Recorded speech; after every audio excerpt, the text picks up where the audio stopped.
చక్కనిది అని ఎవరంటున్నారంటే అబ్రహాం గారి యొక్క పెద్ద దాసుడు సాక్ష్యం. అబ్బో ఈ అమ్మాయి చాలా చక్కనిది అని సాక్ష్యం ఇస్తున్నాడు. దేవునికి స్తోత్రం, హల్లెలూయా. ఈ అమ్మాయి చాలా చక్కనిదని సాక్ష్యం ఇస్తున్నాడు. సాక్ష్యం ఇవ్వడానికి గల కారణాలు 2 కారణాలు ఉన్నాయి. కిందకు వస్తే ఆయన అంటాడు, ఒంటెలు తీసుకుని వచ్చి అమ్మ నాకు దాహం అవుతుంది, నాకు మంచినీళ్ళు ఇవ్వా అని అంటే ఆమె త్వరగా కడవ తీసుకుని వెళ్ళి ఆయనకే కాకుండా ఆయనతో పాటు ఉన్నటువంటి ఒంటెలకు కూడా నీళ్లు పోసింది అంటండి. దేవునికి స్తోత్రం.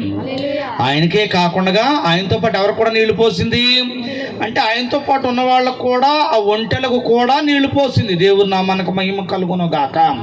ఇంకోటి ఏంటంటే నీళ్లు పోయడం అంటే త్వరగా దిగిపోయి అని రాస్తుంది. మీరు చదవండి, అంటే చదివితే ఎక్కువ సమయాన్ని తీసుకుంటాను, తక్కువగానే మాట్లాడదామని ఆలోచన కలిగి నేను మామూలుగానే ఈ మాటలు మీతో వివరిస్తున్నాను. ఆ మాటలు మీరు బాగా వినండి.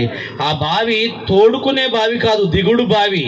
బిందె తీసుకుని కిందకు వెళ్ళి నీళ్లు తీసుకుని పైకొచ్చి ఆమె అబ్రహాము గారి యొక్క పెదదాసుంటుండి ఎలియాజరుకి నీళ్లు పోసి ఒంటెలకు కూడా నీళ్లు పోసింది. ఒక్కొక్క ఒంటె 14 బిందెలు నీళ్లు తాగుతుంది. అమ్మ ఉన్నారు మీరు ఇక్కడ? దేవునికి స్తోత్రం. ఎన్ని నీళ్లు తాగుతుంది? 14 చెంబులు కాదు, 14 బిందెలు నీళ్లు తాగుతుంది. అన్ని ఒంటెలకు నీళ్లు పోసిన తర్వాత ఆయన డైరెక్ట్గా ఈ అమ్మాయిని అన్నాడు, అమ్మా ఎవరి కూతురు అమ్మా నువ్వు, ఎంత చక్కగా చెప్పగానే పని చేస్తున్నావు, ఇదిగో మా యజమానుడు బాగా కోటీశ్వరుడు, డబ్బు ఉన్నవాడు, వాళ్ళ అబ్బాయి కూడా బాగా అందగాడమ్మా అన్నాడు. కానీ అక్కడ మొంకర తిరిగిపోతా, నవ్వుతా, కులుగుతా, సిగ్గుపడిపోతా, పిచ్చి పిచ్చి పనులు చేయడం మానేసి ఆమె ఏమంటుందంటే, మా నాన్న పేరు లాబాను, మా నాన్న దగ్గరకు వచ్చి నేను బెతుయేలు కుమార్తెను, అక్కడికి వచ్చి మీరు మాట్లాడండి అంటుంది. దేవుని యొక్క నామానికి మహిమ కలుగును గాక. 2 విషయాలు ఇక్కడ రెబ్కమ్మ గారి నుంచి నేర్చుకోవాలి. ఆమె చక్కగా పనిచేసేటువంటి స్త్రీగా ఉంది. దేవునికి స్తోత్రం. ఇవాళ కొత్తగా పెళ్ళినటువంటి అమ్మాయిలకి నేను తప్పనిసరిగా ఈ మాట చెప్పగలగాలి. పెళ్ళయింది కానీ ఎసరెడతం ఎలాగో రాదు, సెల్ ఫోన్ వాడటం మాత్రం బాగా వచ్చు, లాకులు వేసుకోవడం మాత్రం బాగా తెలుసు, సిద్ధపడడం బాగా తెలుసు, కూర్చుని అమ్మ టిఫిన్ ఆడుతుంటే మధ్యాహ్నం భోజనం పెడుతుంటే చక్కగా ఫ్యాన్ కింద కూర్చుని టీవీ ఆన్ చేసుకుని చూడటం తెలుసు. పని చేయటం రాదు. చక్కదనం ఎక్కడొచ్చింది అమ్మాయికి అంటే చేసే పనిని బట్టి వచ్చింది. దేవుని నామానికి మహిమ కలుగును గాక. అందుకే పెద్దోళ్ళ దగ్గర ఒక సామెత ఉంటుంది, ఇంటిని చూసిన తర్వాత ఇల్లాలని చూడాలంట. ఎందుకని మాట్లాడరే? ఇల్లుని చూసిన తర్వాత ఇల్లాలని చూడాలా, ఇల్లాలని చూసిన తర్వాత ఇంటిని చూడాలా? ఇల్లుని చూసిన తర్వాత ఇల్లాలని చూడాలి. ఎందుకంటే ఇల్లు బాగుంటే ఇల్లాలు బాగుంటుందని. కానీ ఇప్పుడు ఏమైపోయిందంటే ఇల్లాలేమో బాగుంటుంది, ఇల్లు బాగుంటలేదు. కారణం ఏంటంటే పని సరిగా లేదు. బట్టలు వేసేసి ఉంటాయి మేట్లుగా, ఇల్లాలు మాత్రం అందంగానే ఉంటుంది. ఎక్కడే ఉంటాయి, ఇల్లాలు మాత్రం అందంగానే ఉంటుంది. మురుగు మొక్కలేసుకుని అలాగే తిరుగుతున్నారు భర్త వెనకాల. కానీ ఇల్లాలు మాత్రం సమయానికి ఏదైనా సిద్ధపడి ఉంటే మాత్రం అప్పటికప్పుడు సిద్ధపడతారు. నేను చెప్పేది ఏంటంటే సిద్ధపడుతుంది కాదు, నేను కూడా ఈ కార్యక్రమం సిద్ధపడి వచ్చాను. స్నానం చేశాను, గడ్డం తీసుకున్నాను, బట్టలు కట్టుకొని వచ్చాను, కాదంటలేదు. కానీ భర్తగా నా పని నేను చేయగలుగుతున్నాను. ఆ పనిలోనే మా భర్త యొక్క చక్కదనము, భార్య యొక్క చక్కదనము, యవనస్త్రాల యొక్క చక్కదనము కనబడాలి. దేవుని యొక్క నామానికి మహిమ కలుగును గాక. అమ్మ నువ్వు ఎలా ఉండాలని కోరుకుంటానంటే మంచి పనివంతురాలుగా ఉండాలని కోరుకుంటాను. దేవుడిని దీవించును గాక. దేవునికి స్తోత్రం.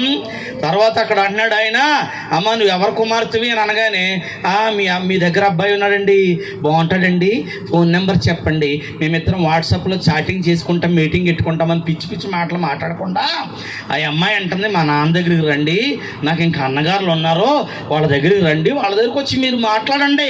ఈ మాటలు ఇవి నాతో మాట్లాడేవి కాదు అంటుంది. దేవుని యొక్క నామానికి మహిమ కలుగును గాక. ఇక్కడ కూర్చుంటుంటే కీర్తితో ఒక మాట అంటున్నాను. ఈ మైక్ ద్వారా ఎందరు అంటున్నారో తెలియదు కానీ తల్లిదండ్రులు వాళ్ళ బిడ్డలను ప్రేమించి డబ్బులు బాగా ఖర్చు పెట్టి ఇలాంటి మెచ్యూర్ ఫంక్షన్లు చేస్తున్నారు. నిజంగా యథార్థంగా మాట్లాడితే బైబిల్లో మెచ్యూర్ ఫంక్షన్ కోసం ఒక వాక్యం ఏది లేదండి. వినబడుతున్నాను అన్నమాట మీకు. నిజంగా చెప్తున్నాను, మెచ్యూరిటీ కొరకు బైబిల్ గ్రంథంలో ఏమీ రాయలేదు. మేమే చెప్తాం, పరమగీతమో లేకపోతే రెప్కా కోసమో లేకపోతే ఇంకోళ్ళ కొరకు ఇదిగో ఇష్టం పుట్టించి ప్రాయమనో ఏదో చెబుతాం మేము తప్ప నిజానికి అక్కడ ఏమీ లేవు. నా మాట మీరు బాగా వినాలి, అర్థం చేసుకోవాలి. ఇలా చేసినప్పుడు ఈ కార్యక్రమాల ద్వారా ఈ అమ్మాయిలు కూడా ఏమనుకున్నారంటే, అమ్మ నువ్వు పెద్దదానం అయ్యావనంటే ఇక మా ఎంత అయిపోయో తాళ్ళగా అనుకుంటున్నారు వీళ్ళు అనేసుకుని నా నిర్ణయాలు నేను తీసేసుకోవచ్చులే అని అనుకుంటున్నారు. వీళ్ళు ఎప్పుడైతే వాళ్ళ నిర్ణయాలు వాళ్ళు తీసుకోవడం మొదలు పెడతారో అక్కడే జీవితం తల కిందకే కాళ్ళు పైకి వెళ్తాయి. మన మాట వినాలి. పెద్దదాని అవ్వడం అంటే ఎప్పుడు దాకా పెద్దదాని అవ్వడం అని అంటే నువ్వు ఇంకా చిన్నదానివే, శరీరంలో ఏదో ఒక మార్పు జరిగిన అంతేం కానీ నువ్వు చిన్నదానివే. నువ్వు ఎవరి మాట వినాలంటే పెళ్ళికి భర్తను చూసేంత వరకు ఆడబిడ్డ తన తల్లి తండ్రి మాట తప్పనిసరిగా వినాలి. దేవుని యొక్క సంఘానికి వెళ్ళాలి. దేవునికి స్తోత్రం. ఈలోపు నేను ఒకరిని ప్రేమించాను, ఇదిగో చేసేయండి పెళ్ళి అని చెప్పానంటే కుదరదు.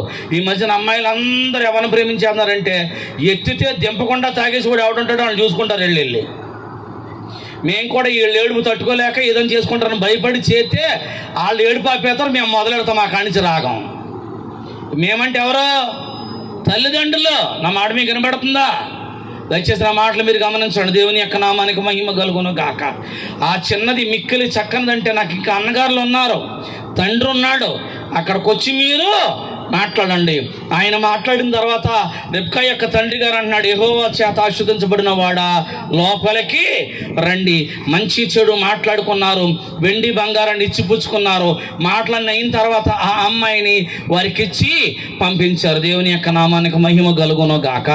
కాబట్టి అమ్మాయి యొక్క చక్కదనం ఎక్కడ ఉంటుంది అనుకున్నామా? అమ్మ నా మాట మీకు వినబడుతుందా?